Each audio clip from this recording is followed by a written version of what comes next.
Oh, he's lied. We know he's a liar. He's Donald Trump. He can't help himself.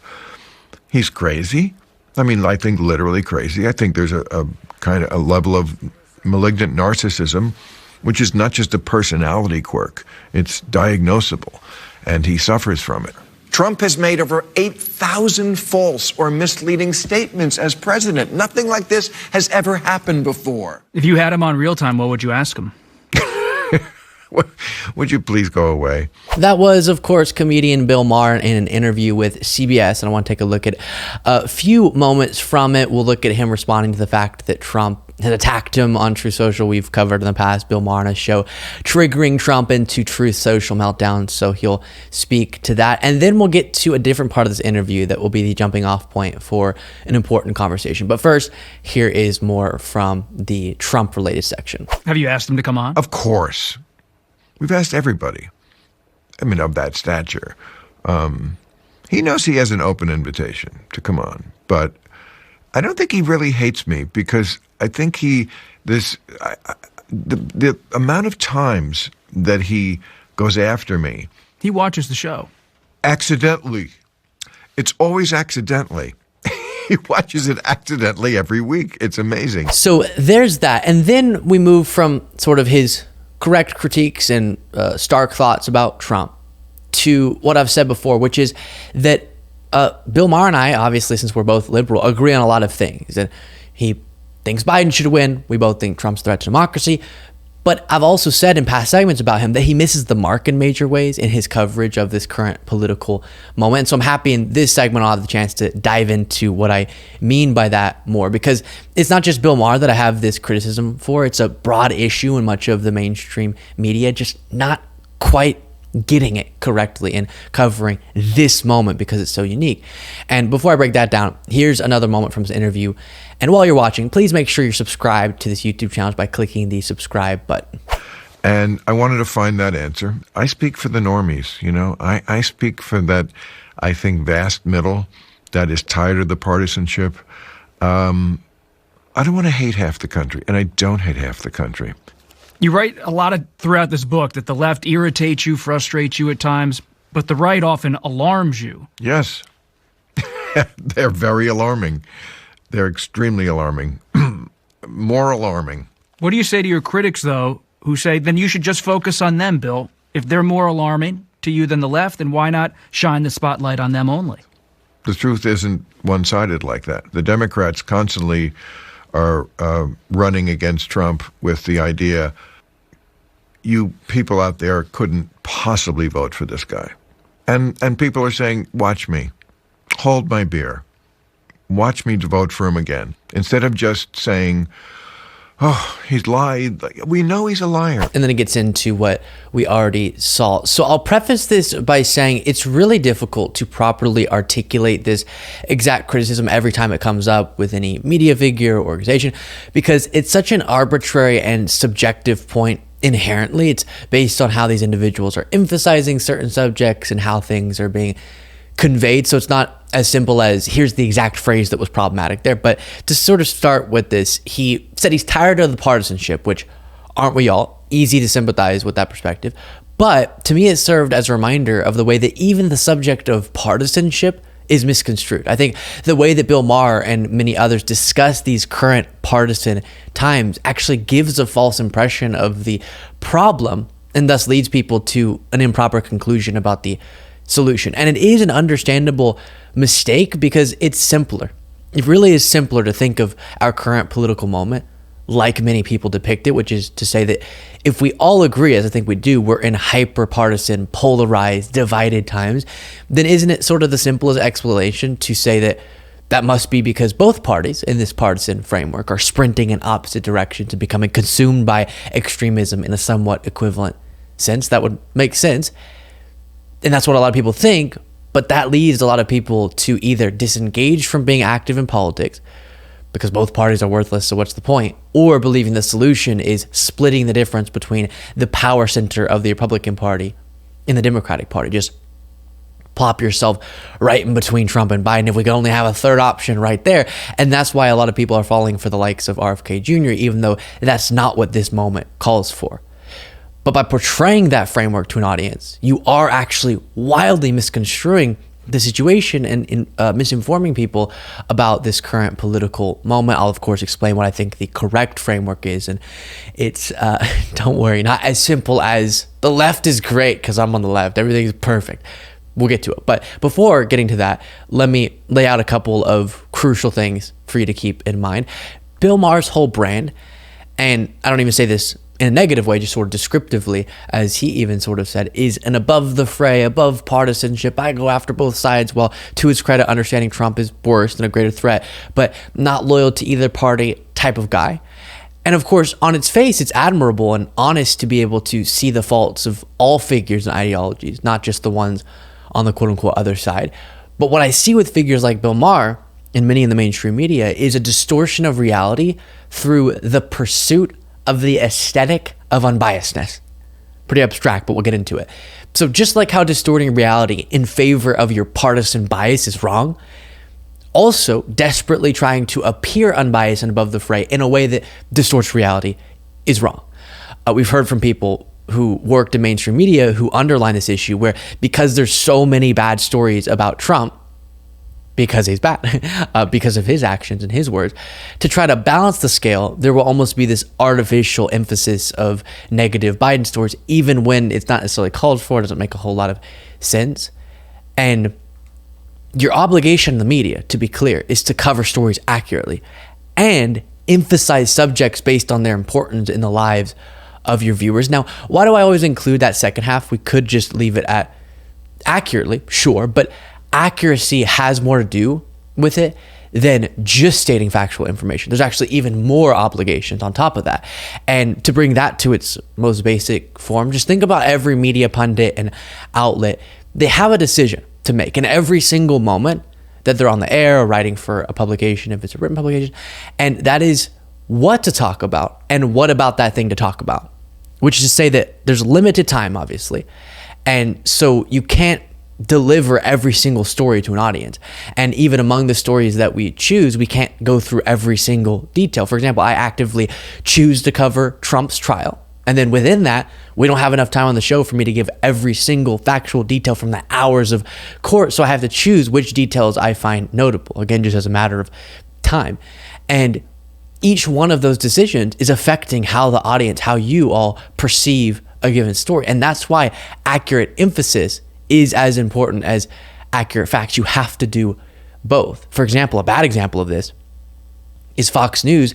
They've been able to convince their viewers that there's a crime surge in the country, not by displaying on screen explicitly false statistics, but instead just by overemphasizing certain stories of crime while underemphasizing the nationwide statistical reality, which of course is that crime has plummeted under Joe Biden. They do tell overt lies, but they could never tell an overt lie about crime and only obsess over anecdotes while ignoring the broader statistical reality. And their viewers are left just as misled as if they did overtly lie about crime statistics. They're just as misinformed as if they overtly said crime stats are showing that crime is surging, but they don't have to say that. They can just use emphasis dishonestly and emphasize real factual stories of crimes, but do so in a way that again doesn't match the statistical reality. So it's not just being accurate in what you say, but also choosing honestly what it is that you choose to say, what you choose to emphasize. And so that very much applies to my issue with much of the mainstream media. Then we'll get back to Bill Maher. It's not so much that they're getting facts incorrect in their coverage of the Biden presidency and the Trump campaign, but instead it seems to uphold this aesthetic of unbiasedness, and that being the top priority, instead of just being unbiased. Their emphasis is all out of whack. Seemingly, for example, near zero coverage of the actual governance of Biden, his actual policy record, the stuff that matters in people's lives, and then not enough coverage of the record of Trump and his authoritarian intentions. And I feel justified in saying that, considering that polling suggests Americans' awareness of a single policy Biden has implemented, which again, there's a pretty historic list, and that's actually what impacts people where it matters, is remarkably low. Very little awareness. And I'm not even saying people have to like it, but shouldn't they at least know what the president has been doing for all these days? Beyond, yes, aging, as we hear plenty about across the media. And then same thing with Trump. Person after person that I talk to has genuinely no awareness of the details of how Trump tried to block the peaceful transfer of power. No awareness of, for example, the fake elector scheme. When for the first time in American history, a president engages in an allegedly illegal attempt to overthrow an election to stay in power, every single American should know about that. That seems reasonable on my part. So can't we say someone's going wrong if clearly people don't get that even happened? But instead we get a lot of horse race coverage, but a lot of Americans aren't getting the substance, and that I think is where the mainstream media is going wrong. There's apparently time for hours and hours of coverage of the latest poll that's bad for Biden, and how these new strong jobs numbers are bad for Biden, and how the strong economy is bad for Biden, but not discussions of the actual policies that impact the jobs, healthcare, future, and lives of Americans. And so then we land back with Bill Maher. It's been a sort of long journey, but here we are. My issue with him, separate from my opposition to specific statements he makes, like the weird stuff he said about vaccines and whatever other particular area, separate from that altogether, just the broader issue also has to do with emphasis and the emphasizing of certain things over others, and then just core stance things. For example, I've heard Maher say something to the effect of, I think this was on the PBD podcast, in a conversation with Patrick Bet-David, and he said, yeah, Biden and Trump, or again, something like this, are both bad, but Biden's less bad, and so you just got to pick the least bad option. But if Maher does identify as a normie, middle of the road, common sense, non-extreme, however he described it, he said normie in that interview, middle of the country, in almost every single way, that's the policy record of President Joe Biden. And I have to caveat this by saying, I'm not just saying this to cheerlead. Obviously, y'all know I have been pretty impressed with the presidency of Biden, and I do think that he should get reelected. But separating ourselves from even those feelings, just in a really objective way, however objective we can be with this sort of subject, if you believe Biden represents the radical left and thus isn't a great representation of the normie middle, name the policy, right? Let's try to get as objective as we can. On paper, show me what you're referring to. Are you talking about the veterans' healthcare expansions? Because that's a part of Biden's record. Or the lowering of prescription drug costs, something that's so common sense, having Medicare negotiate drug prices or capping the cost of insulin? Are you talking about roads and bridges or broadband or airports or clean and reliable drinking water? Actually point to the policy and don't just go off of this aesthetic. Well, surely if we're divided, then both candidates must be both really extreme, and that's causing it, so we need to split the difference.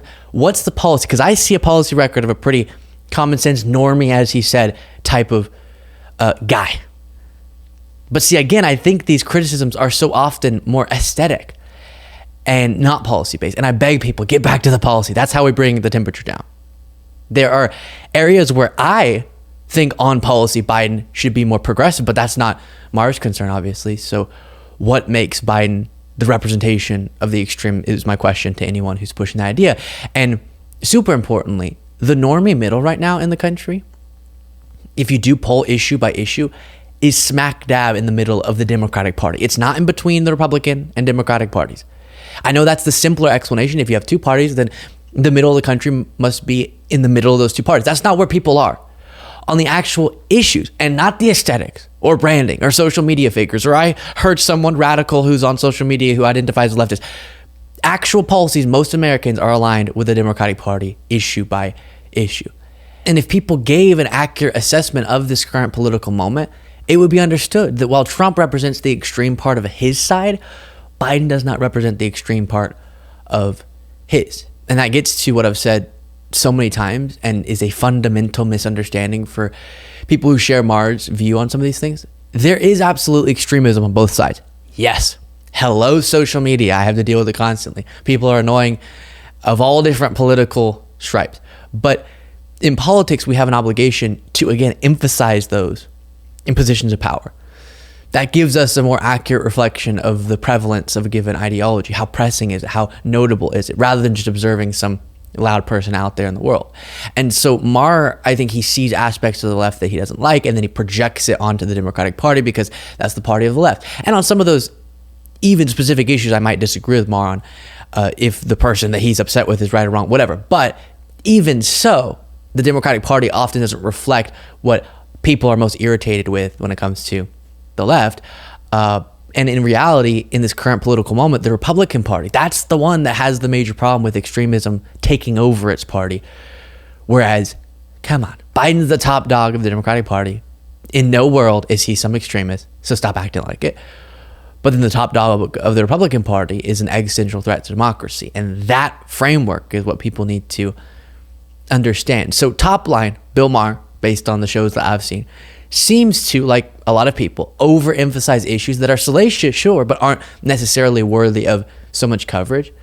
And I'd say Maher's constant playing into the wokeness is this huge threat to the country and woke, the freak out over that falls in that category, which distracts people from more meaningful policy discussions. Plus, the way that he appears to allude to the idea that particularly severe polarization is being fueled by a semi-even extremism, making it to positions of power in both parties when that's just not happening. I think that falls into it as well. And for those who do want this country to unite, I discussed this in a previous video, as I do, the way that we do it is by uniting around a common set of fundamental principles.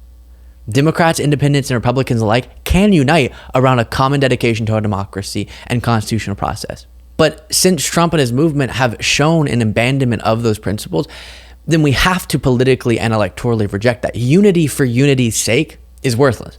Unifying around valuable principle means something. And that's why many Nikki Haley supporters understand Biden is their guy in this election because of their dedication to our democracy.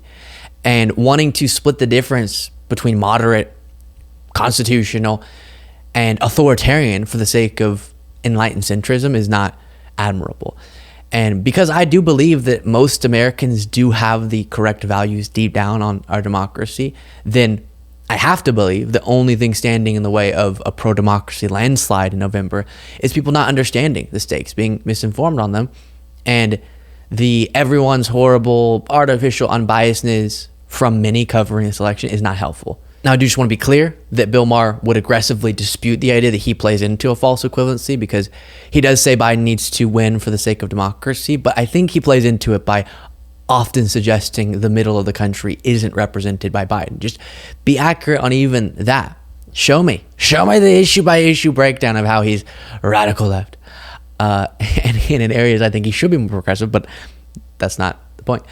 And that gets us all the way back to Maher saying he's tired of the partisanship. When Democrats had the majority in the House for the first 2 years of Biden's presidency, they racked up a stunning list of legislative achievements that most Americans, unfortunately, don't hear much about. And then a lot of people don't know either that a bunch of those were bipartisan. So when Democrats had all the power, they reached across the aisle and got major historic things done. The Democratic Party is still a serious governing party with its issues and still able to compromise. Biden loves compromise, sometimes just a little bit too much. He really does make an effort to reach across the aisle. And so we could have a less partisan time if we were having level-headed conversations about policy. Mitt Romney and Joe Biden, for example, they can have very non-divisive disagreements over policy. So then what's keeping us from that? MAGA. Yes, extremists on the left are divisive too, but again, they aren't taking control of the Democratic Party like MAGA has of the GOP. So eye on the ball. And hopefully that illustrates my point. I know it's sort of a lot of layers to it. The way to bring down the temperature and unite the country is to passionately push through this frightening time where our democracy is on the line, inform people on the stakes, and then unite the vast majority, I really do believe, around our common dedication to democracy, then hopefully get to a time where we're having level-headed policy conversations again and not dealing with the likes of Marjorie Taylor Greene. And as they showed when they had power across the board, Democrats are already capable of doing that. So that means it must be these MAGA Republicans standing in the way. And by the way, how we got here, why would each party be the way that it is in this sort of way? Why is extremism making it into the Republican Party in such a uniquely bad way? Is a whole different, long, historical conversation that we can have some other time. Let me know what you thought of all that in the comments.